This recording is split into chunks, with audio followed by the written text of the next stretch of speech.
Hi hello welcome back to our channel. నేను మీ తెలుగు అమ్మాయి రాధిక. ఈ కోడిగుడ్డు వెల్లుల్లి కారం చేసుకోవడానికి ముందుగా ఒక చిన్న మిక్సీ జార్ తీసుకొని అందులో 2 స్పూన్లు కూర కారం వేసుకోవాలి. తర్వాత 1 స్పూన్ కొబ్బరి పొడి వేసుకోవాలి.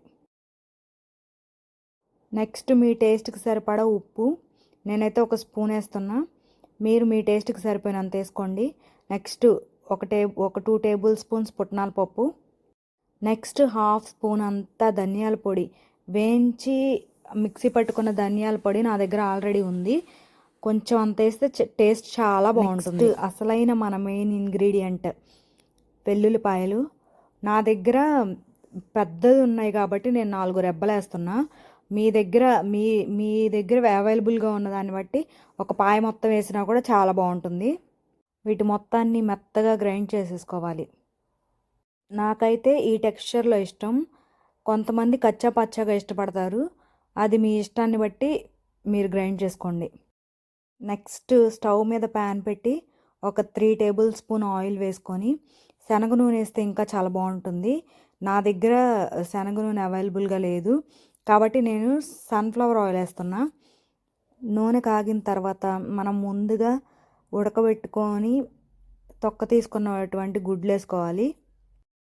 తర్వాత ముందుగా మనం గ్రైండ్ చేసి పెట్టుకున్న వెల్లుల్లి కారం వేసుకొని ఇలా ఈ టెక్స్చర్ వచ్చేలాగా నూనె పైకి తేలాలి. అప్పుడు టేస్ట్ చాలా బాగుంటుంది.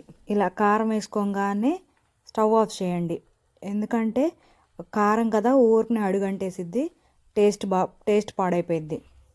అంతే, ఒక ప్లేట్ తీసుకొని వేడి వేడి అన్నంతో సర్వ్ చేసుకుంటే నోరూరించే కోడిగుడ్డు వెల్లుల్లి కారం రెడీ.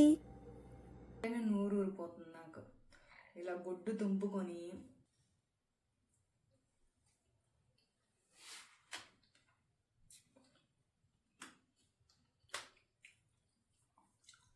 ఆహా ఏమి రుచి తినరా మై మరచి రోజు తిన్నా మరి మోజే తీరనిది తాజా కూరలలో రాజా ఎవరంటా చెప్పాల వెల్లుల్లేనని. మెండు కలుపుకుంటే కానీ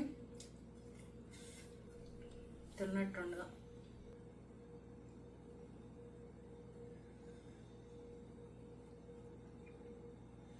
ఎన్ని చికెన్లు మటన్లు ఉన్నా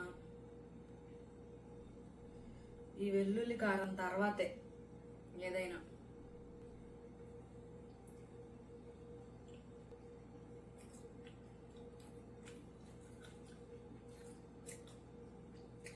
అసలు అద్దరిపోయింది.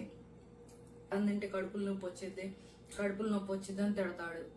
మీరే చెప్పండి, ఇంత టేస్ట్గా ఉంటే ఎవరైనా తినకుండా ఉంటారా?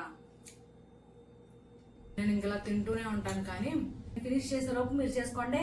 బాయ్.